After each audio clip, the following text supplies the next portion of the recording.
कृष्ण। जय निताई गौर, हरि बोल, जय जय श्री राधे, हरि बोल। तो आज के आमी श्री गौरांग महाप्रभुर एर आगे आमी तार কৈশোর লীলা এবং যৌবন লীলা সংসার লীলা সম্পর্কে আমি কিছু কথা আলোচনা করেছি। আজকে আমি বাকি অংশ তার যৌবন লীলা তার সংসার লীলা আরো কিছু অংশ আমি আজকে আলোচনা করব।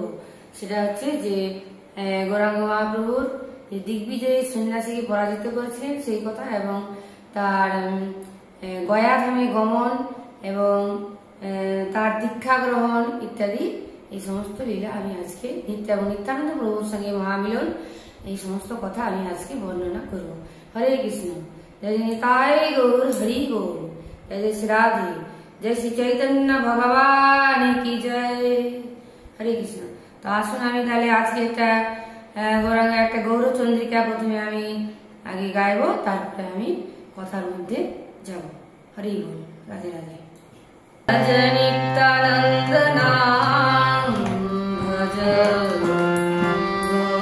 গৌরধাম, ভজ নিত্যানন্দ নাম, ভজ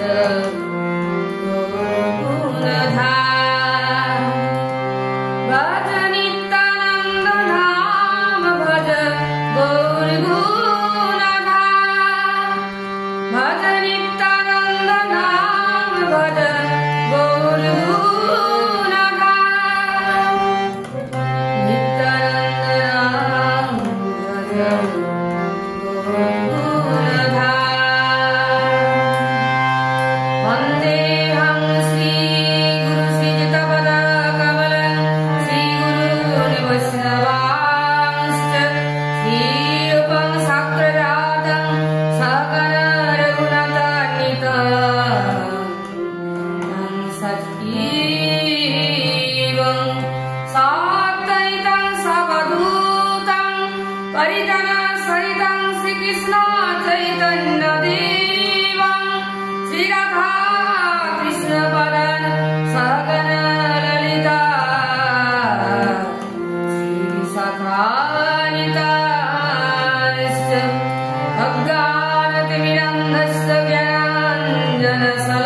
ভজ नित्यानंद नाम, भज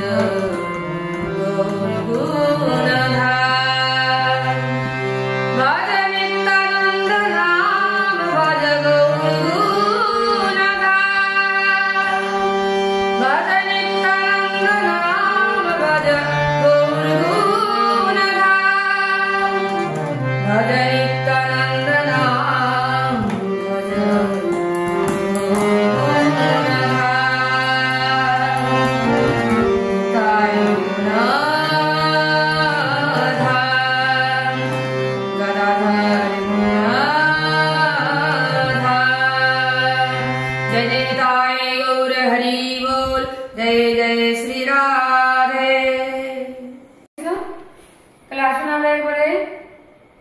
গৌরাঙ্গ মহাপ্রভুর লীলা কথার মধ্যে আমরা প্রবেশ করি।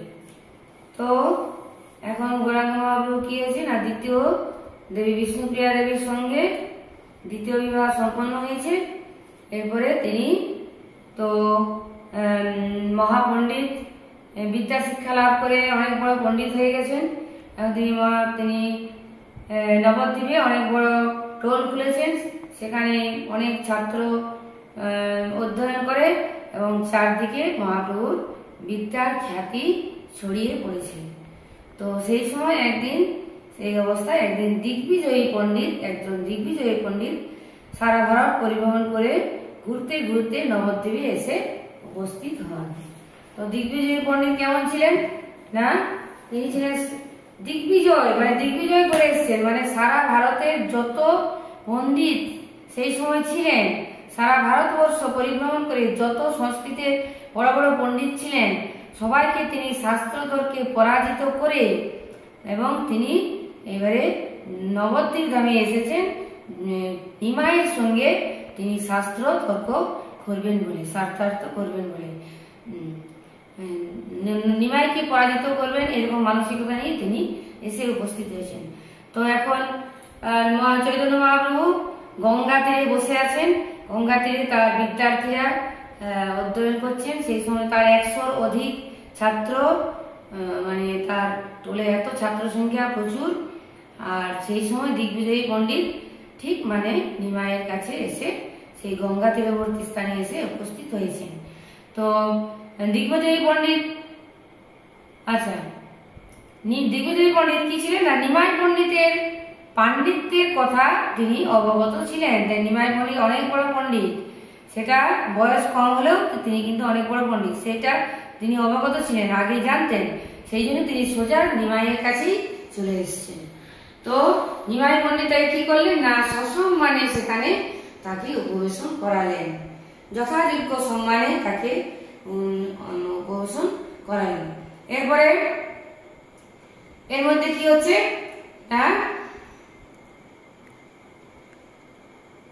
তো বলছেন এখন দিগ্বিজয়ী পণ্ডিত বলছেন যে নিমাই, শুনেছি তুমি অনেক বড় নবদ্বীপ ধামে, তুমি অনেক বড় পণ্ডিত, তো তুমি আমার সঙ্গে শাস্ত্রতর্ক তুমি আমার সঙ্গে করো দেখি।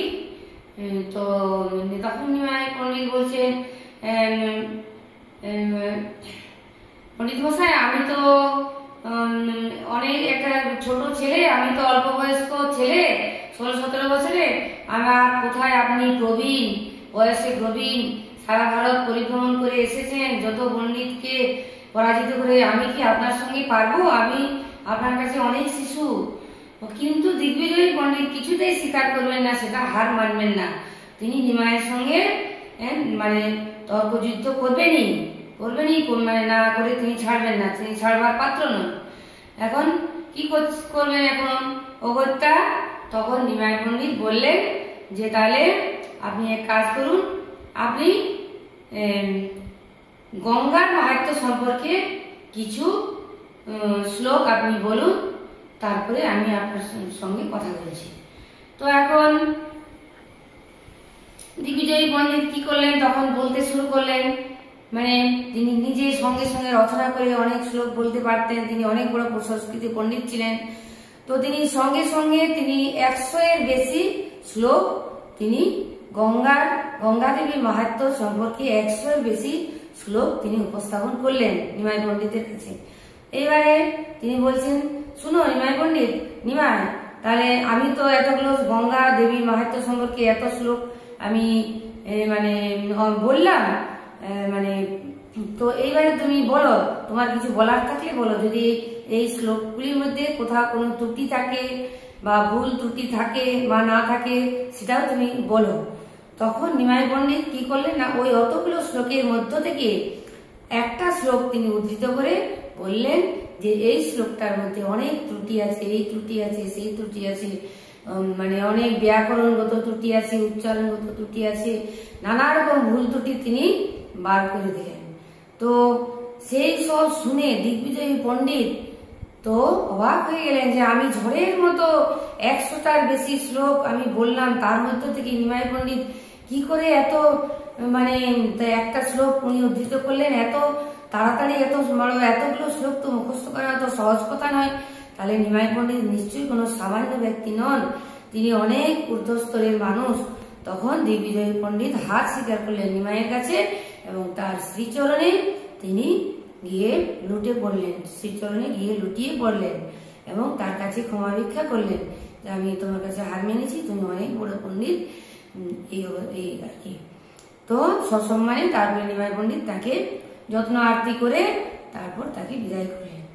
তো এরপর কি হলো না, এটা তো হয়ে গেল, দিগ্বিজয় পণ্ডিতকে পরাজয় করলেন। এরপরে নিমাই পণ্ডিত কিছুদিন আগেই তার পিতা জগন্নাথ মিশ্র তিনি ত্যাগ করেছেন।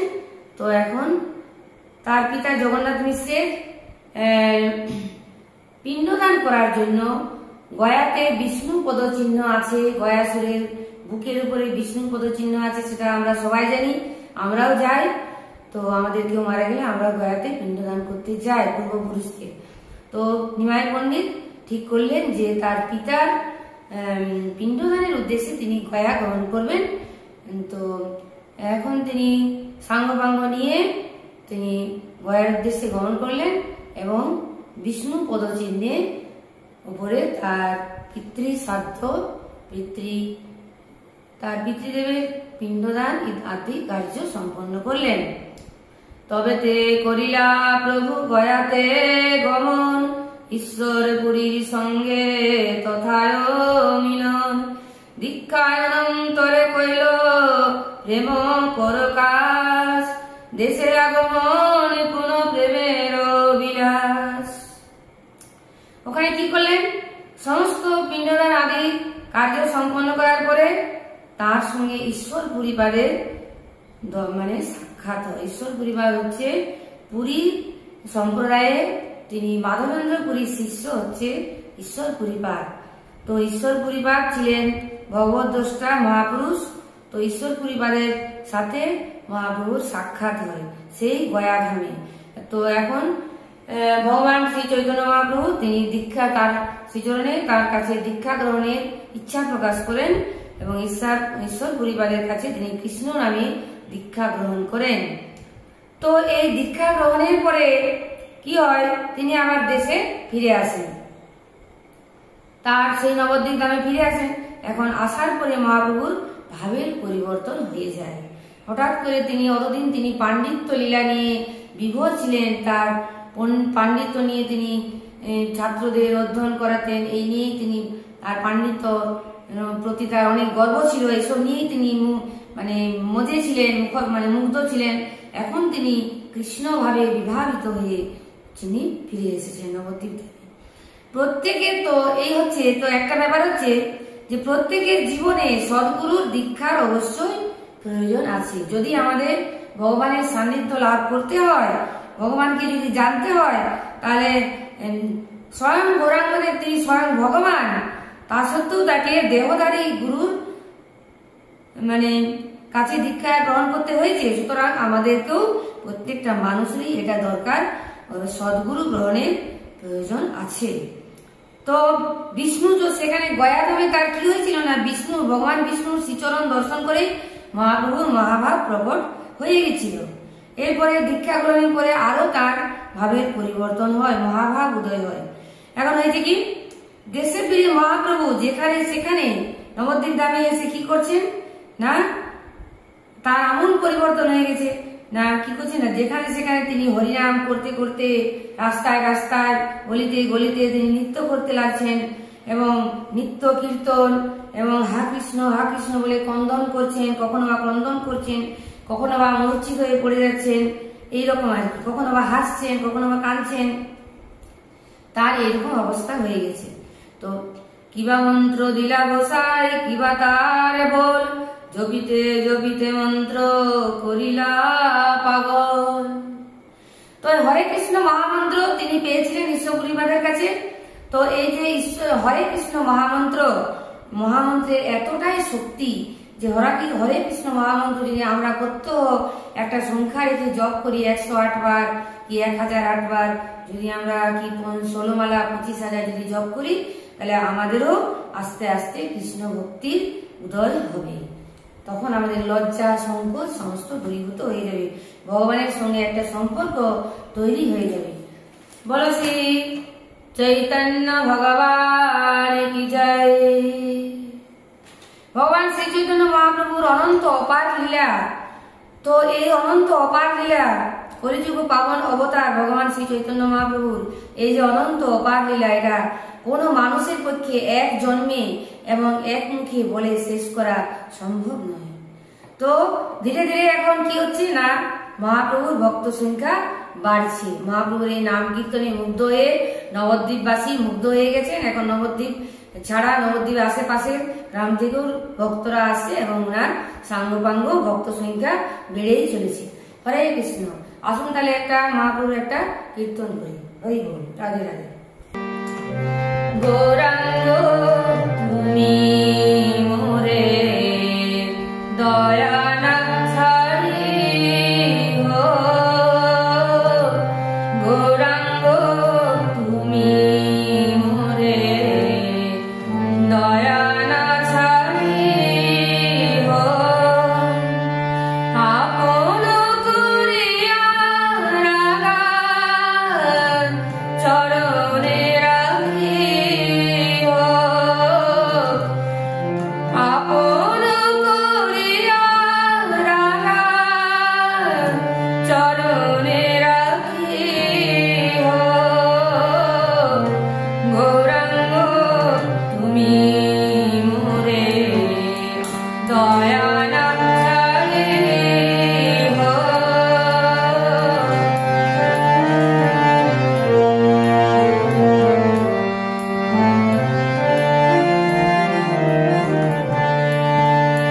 তোমার চরণ লাগি সব ত্যাগিল, তোমার চরণ লাগি সব ত্যাগিল,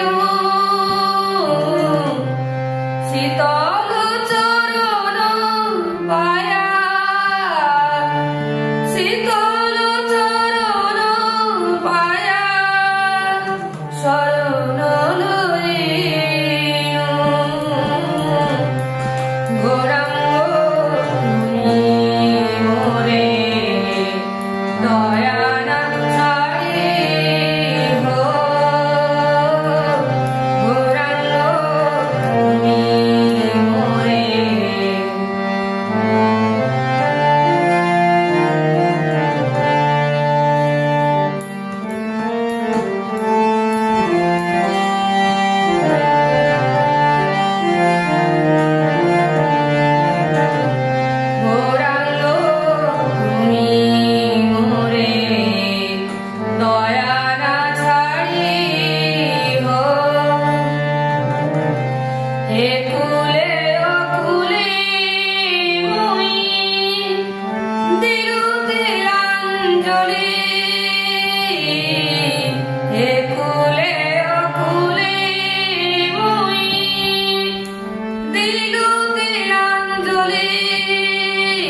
হচ্ছে না, মহাপ্রভু যত ভক্ত আসছে তার নিকট সবাইকে তিনি কৃষ্ণ প্রেম দান করছেন, কৃষ্ণ ভক্তি দান করছেন, এত তার কৃপা কলিযুগে। এই সব দেখে মহাপ্রভুর এই নিমাইয়ের এইসব কাণ্ড দেখে এখন মাতা সতী দেবী আশ্চর্য হয়ে যাচ্ছেন যে এসব আমি কি দেখছি আমার ছেলের মধ্যে। হ্যাঁ, এখন কি হলো, এসে পরে তারপরে অদ্বৈত প্রভুর সঙ্গে আবার নতুন করে মহাপ্রভুর মিলন হলো। অদ্বৈত প্রভু এখন ভালো করে চিনতে পারলেন যে আগেও অদ্বৈত প্রভুর সঙ্গে আগেও মিলন হয়েছে, ছোটবেলাতে অদ্বৈত প্রভুর সঙ্গে কাটিয়েছেন, কিন্তু এখন নতুন করে আবার শ্রী অদ্বৈত প্রভুর সঙ্গে আবার মিলন হলো। তিনি ছিলেন মহাবিষ্ণুর অবতার। তো অদ্বৈত প্রভুর আহ্বানেই ভগবানের আবির্ভাব, ভগবান চৈতন্য মহাপ্রভু, শ্রীকৃষ্ণ চৈতন্য মহাপ্রভুর আবির্ভাব এই ধরাধামে। তো অদ্বৈত প্রভু এখন ভালো করে পরিষ্কারভাবে চিনতে পারলেন যে তিনি যাকে আহ্বান করে এনেছেন এই নিমাই সেই ভগবান, সেই মানে বৈকুণ্ঠের ভগবান এসছেন, তিনি এই নিমাই, তার আর কোনো সন্দেহ রইল না। এখন কি হচ্ছে না, এখন এইসব এরপরে কি হচ্ছে না, নিত্যানন্দ প্রভু এরপরে আর তিনি মহাপ্রভুর সঙ্গে চৈতন্য দেবের সঙ্গে না মিলিত হয়ে আর থাকতে পারলেন না। তো নিত্যানন্দ প্রভু হচ্ছেন দাপর যুগে বলরামের অবতার। হ্যাঁ, তো যেমন নরোত্তম দাস লিখেছেন যে ব্রজেন্দ্র নন্দন যে সতীসুত হইল সে বলরাম হইল নিতাই, পাপি তাপি যত ছিল তারে করা উদ্ধারিল তার সাক্ষী জগায় বাঁধায়। তো কৃষ্ণ হচ্ছেন গৌরাঙ্গ এবং নিত্যানন্দ প্রভু হচ্ছেন বলরামের অবতার। তো তিনি জন্মগ্রহণ করেছিলেন, নিত্যানন্দ প্রভুর জন্ম হয়েছিল বর্তমানে বীরভূম জেলার একচক্রা নামক গ্রামে। একচক্রা ধাম এখন বর্তমানেও আছে, নিত্যানন্দ প্রভু নিতাই ধাম বাড়ি সেটাকে বলা হয়। এখন সেই জায়গাটার নাম হচ্ছে বীরচন্দ্রপুর। তো সেই নিত্যানন্দ প্রভু সন্ন্যাস নিয়ে ঘুরতে ঘুরতে নিমাইয়ের সন্ধান করে তিনি যখন জানতে পারলেন যে আমি বলরাম, তখন তিনি তার কৃষ্ণকে খুঁজতে খুঁজতে খুঁজতে খুঁজতে সেই নবদ্বীপ ধামে এসে উপস্থিত হয়ে পড়েছেন। তবে নিত্যানন্দ স্বরূপের আগমন বলিয়ে শ্রী নিত্যানন্দ ভগবান কি জয়। তো নিত্যানন্দ প্রভু নবদ্বীপে এসে কি করলেন না, প্রথমে তিনি নিমাইয়ের সঙ্গে দেখা করেননি। নিত্যানন্দ প্রভু মনে মনে ভাবছেন দেখি আমার কৃষ্ণ, আমার নিমাই আমাকে চিনতে পারেন কিনা, দেখি আমার কৃষ্ণ বলরাম আমাকে চিনতে পারেন কিনা।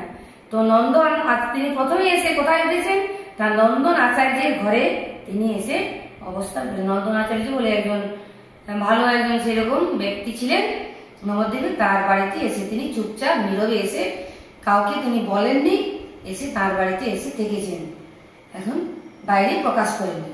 এখন কি হয়েছে, তো একচক্রা ধাম থেকে নিত্যানন্দ প্রভু এসেছেন, এটা তো বললাম আগে। এখন চৈতন্য মহাপ্রভু তো স্বয়ং শ্রীকৃষ্ণ, তিনি তো মনে মনে বুঝতে পারছেন, নিত্যানন্দ মনে মনে পরীক্ষা করছেন দেখি আমার প্রভু আমাকে চিনতে পারেন কিনা। হ্যাঁ, এই ভাব নিয়ে তিনি আছেন। এখন তো চৈতন্য মহাপ্রভু নিমাই তো এখন নিমাই তো জেনে গেছেন মনে মনে, উনি তো অন্তর্যামী, উনি তো নিত্যানন্দ জেনে গেছেন যে আমার দাদা বলরাম নিত্যানন্দ তিনি এই নবদ্বীপ ধামে এসেছেন, তিনি বুঝতে পেরে গেছেন। তো এখন উনি বলছেন, উনি বুঝে গেছেন, এখন তিনি তার ভক্তদের নিয়ে চলো বলছে যে চলো আমরা ওনার সাথে সাক্ষাৎ করতে যাই। তো এখন কি হলো, নন্দনাচার্যের গৃহে নিমাইয়ের সঙ্গে নিত্যানন্দ প্রভুর মহামিলন। এখন যেই না দুজন দুজনকে দেখতে পায়, দর্শন হয়, তখন তারা আনন্দে গিয়ে দুজনে কোলাকুলি আরম্ভ করে। এত মানে আনন্দাশ্রু, তাদের মধ্যে আনন্দ আর ধরে না, এত আনন্দ হয়েছে নিমাই এবং নিতাইয়ের মিলনে, নিমাই এবং নিত্যানন্দের মহামিলন। এই মিলন হচ্ছে যেন কোটি সূর্যের উদয় হয়েছে সেই নন্দনাচার্যের দিয়ে, এইরকম অবস্থা। হ্যাঁ, মানে এত মধুর মিলন যেন সেখানে কোটি সূর্যের সেখানে আবির্ভাব হয়েছে, এত সুন্দর দৃশ্য। তো বলো শ্রী চৈতন্য ভগবান কি জয়। তো এখন মহাপ্রভু নিমাই নিত্যানন্দ প্রভুকে তার বাড়িতে নিয়ে গেলেন। এই হচ্ছে আজকের এই পর্যন্তই। আজকে এখানে আমি শেষ করছি। তো এখন একটা হরে কৃষ্ণ মহামন্ত্র কীর্তন করে তারপর আমি আজকে আলোচনা সমাপ্ত করব।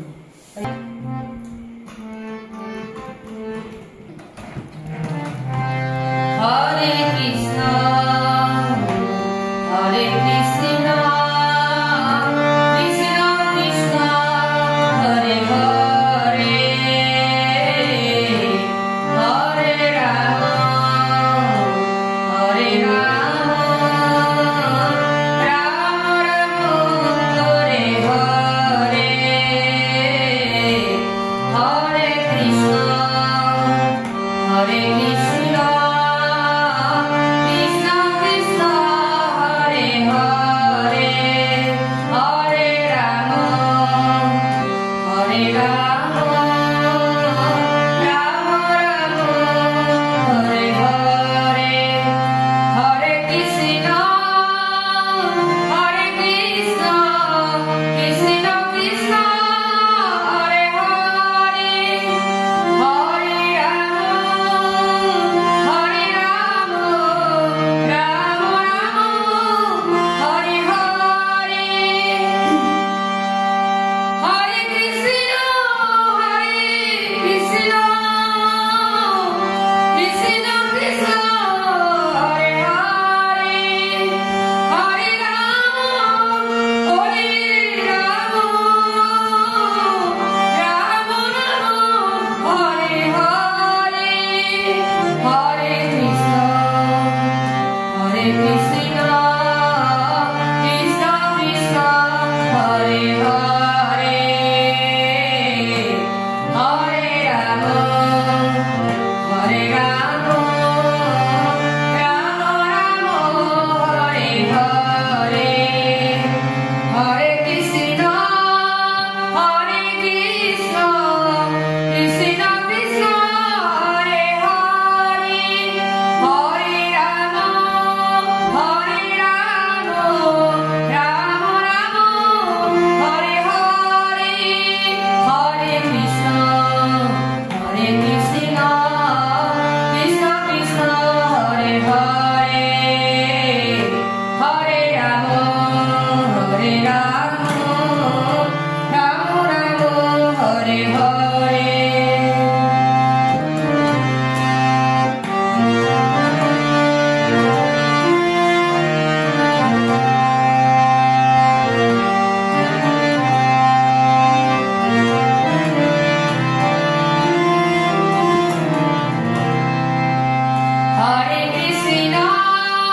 হরে কৃষ্ণ হরে কৃষ্ণ কৃষ্ণ কৃষ্ণ হরে হরে হরে রাম হরে রাম রাম রাম হরে হরে হরে কৃষ্ণ হরে কৃষ্ণ কৃষ্ণ কৃষ্ণ হরে হরে হরে রাম হরে রাম রাম রাম হরে হরে জয় জগন্নাথ জয় জগন্নাথ জয় বলদেব জয় সুভদ্রা জয় জগন্নাথ জয় জগন্নাথ জয় বলদেব জয় সুভদ্রা জয় জগন্নাথ জয় জগন্নাথ জয় বলদেব জয় সুভদ্রা হরে কৃষ্ণ